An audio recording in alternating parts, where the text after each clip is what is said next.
So this video will review study skills, and we will be looking at self-assessment. I like the cartoon that I have here on the right on the slide.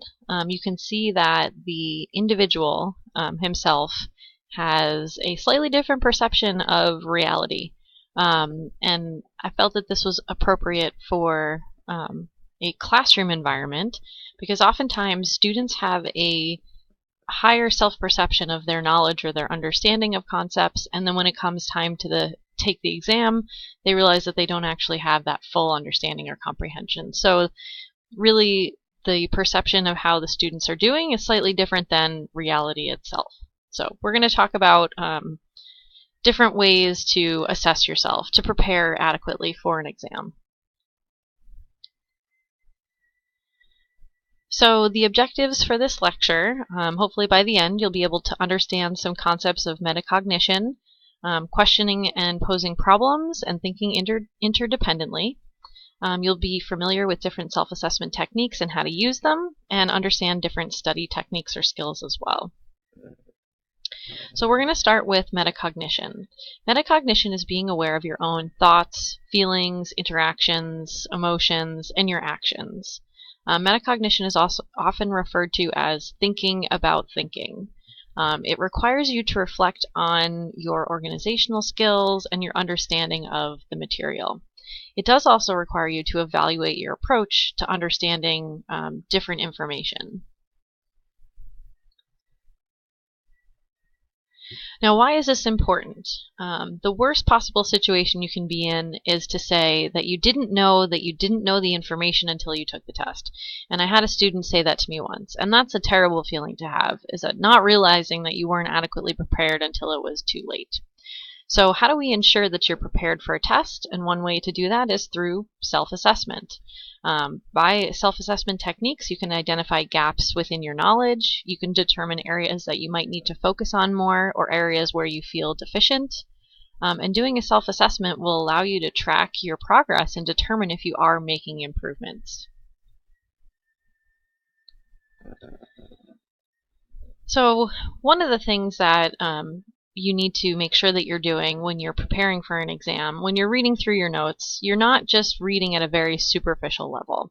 Now, when I say that, I mean this is how you would read your Facebook page or go through one of your social media apps. You're taking a very quick, fast look through the content and you're kind of scanning over the information. A lot of students assume that their mind is just a big sponge and just pouring information in will make it stick. And unfortunately, that's not really the way that it works. In order for information to kind of stay in your memory, you have to process the information again and again and again until it really sticks and until you understand that. So when you put this effort into understanding something, what happens is that it signals your brain to think that this is something that is worth remembering. It's something that's very important. And a great way to do this is, as you're reading, try to connect the information that you're reading to something that you understand in the past, so previous knowledge. And that is one way to help make that information a little bit more concrete. If you can make connections with other information, that is one way of what we call strategic reading. And continuously assessing yourself as you're reading a concept will make the information stick a little bit better.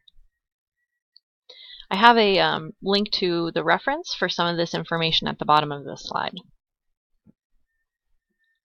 Another important component is questioning and posing problems. So rather than taking information just as it is, taking it as facts, you should try to develop more of a questioning attitude and ask yourself, how do I know this information? Or why do I know that this is true? And again, don't forget your previous knowledge, the previous information that you know, and different strategies that you can use to read and gain understanding of that information. An example of this might be if you're reading through a chapter in the textbook and you get to a word that you either don't understand the definition of the word or you're not really sure of the context. What you should do is you should stop reading. you should look up the definition of the word, maybe go back and reread something earlier in that section to get a better understanding of the concept. By stopping and doing that, and then resuming your reading through that chapter, it will help improve your comprehension and your understanding of the material. So by doing that, using these strategies, you're trying to figure out what your obstacles are for not understanding the information or not understanding the concept. This technique of questioning and posing problems is a very good self-assessment tool.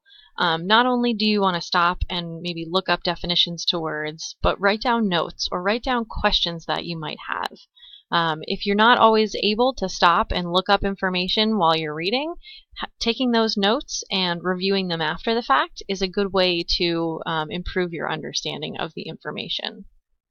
Oftentimes, a lot of questions that come up while you're reading through information will spark your interest in a concept. And the more that you're interested in a topic, the better your understanding and comprehension of the material will be. So moving on to more self-assessment strategies, so some ways that you can do this is through flashcards. And students really love flashcards. However, the most important thing that you have to start with flashcards is the actual act of making the cards is a way to study and review the material. So that being said, you should treat making flashcards as studying. There should be no distractions. You shouldn't be multitasking during this process. Otherwise, it's not beneficial and it takes up more time. So some tips for what you can put on your flashcards: consider adding personal stories or acronyms, pictures, mnemonics, things to your flashcards that will help you remember the information a little bit better.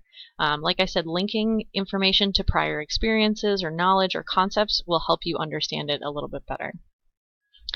And do yourself a favor and keep those flashcards simple. Don't include all the information that you can possibly find on a topic. That can be very overwhelming.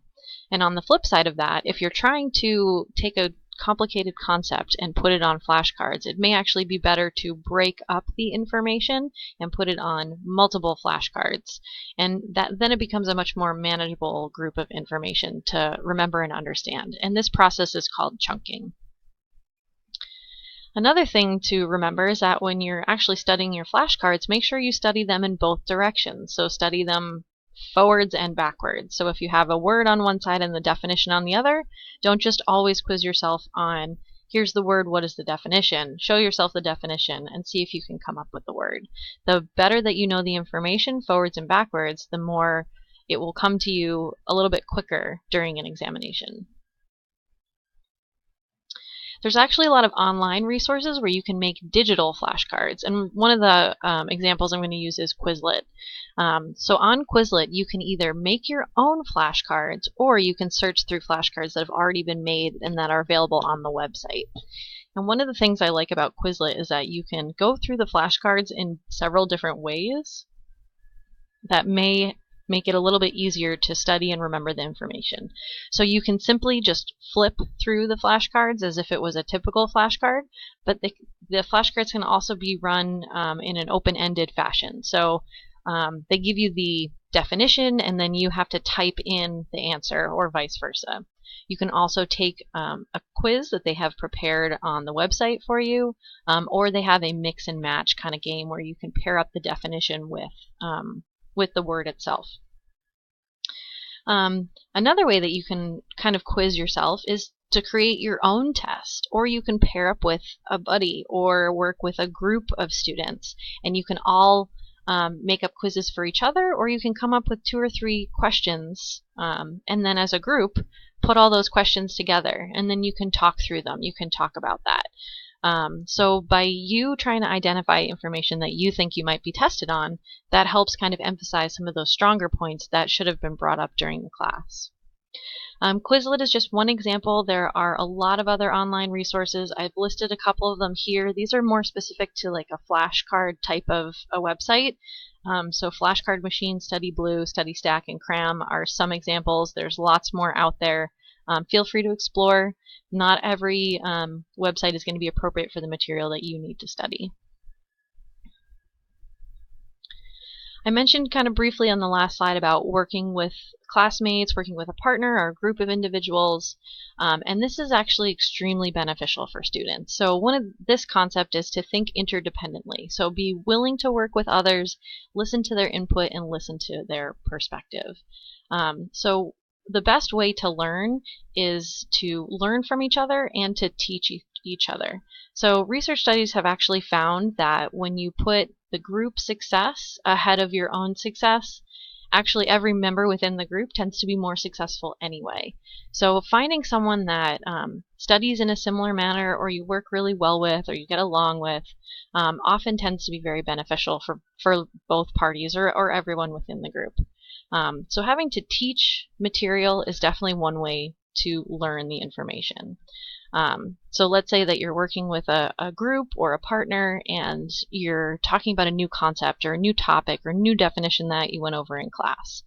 In order to explain that to your study buddy, you need to understand that information well enough to explain it in different ways to help them understand the concept. So you need to understand information better in order to teach someone else, and it goes vice versa. So sometimes hearing information from a classmate or a student rather than from the teacher who might explain it slightly different can be beneficial. So in that sort of group setting, everyone wins.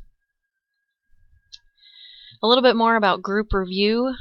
So again, having to teach someone is definitely very helpful. That's one way to help you understand the information as well. I mentioned having a new perspective on the same information. Sometimes someone says something in a slightly different way that makes a little bit more sense for you. Working with a group, like I said, you can quiz each other on the material. You can discuss a topic that may be unclear to someone in the group or to half the group that may be struggling with understanding that material. And again, it's a great opportunity to have to teach each other information. Some groups like to compare study notes, they compare study guides. Some people will work on those sorts of things together, and that can be very beneficial. So another technique that you can use for self-assessment and to help you kind of study and review is through writing down information. If we look scientifically, there is a relationship, a spatial relationship within the brain when you are writing down information that's related specifically to that concept. By writing information, it helps the brain to understand the information, organize it, and categorize it, and remember specific details. So for example, if you're taking notes in class, this is an opportunity to listen to the information, process it, and then write it in your own words. It does require more analysis and cognitive processing in processing of the information, but it's definitely one way to study or remember the information. Rewriting your notes after class is also another way to tie that spatial and verbal relationship together between the material. Now, I don't always require rewriting all of your notes because that can sometimes be very time consuming and not effective or efficient for every class, but it may be something to consider maybe for topics that you may be studying with. Research studies have also compared writing notes versus typing notes because a lot of students like to type notes on their computers. And what they found in a lot of these research studies is that students who wrote down their notes, they learned more because it forced the students to process the information, summarize their notes in their own words. While the students who typed their notes during class, they ended up taking more notes. However, they didn't retain the information as much. So I do recommend writing notes rather than typing notes. However, if you have a process that works for you, then I would stick with that. Another option is talking through information or repeating information. This is a very effective study tactic as well. So either talking to a classmate or a family member, even just talking to yourself, recording what you're saying into your phone or tablet. That verbal processing of information requires a little bit better understanding of the information as well. So that can be very effective. So the last kind of thing I want to discuss is ways to kind of quiz yourself. So we talked about flashcards. If you don't have time to make flashcards or you feel like that's too time consuming, you can either cover up parts of your notes and kind of talk out loud or rewrite the information down to see if you can quiz yourself. Like, do I really know the definition? Do I really know this information? So jotting things down or verbally recording yourself. If you record yourself, you can oftentimes come back later and kind of listen to the information and maybe see what you answered incorrectly or what concepts you knew really well. As I said, talking through the information can be very effective. You can then go back and see what topics you may have missed or forgotten or weren't as efficient in.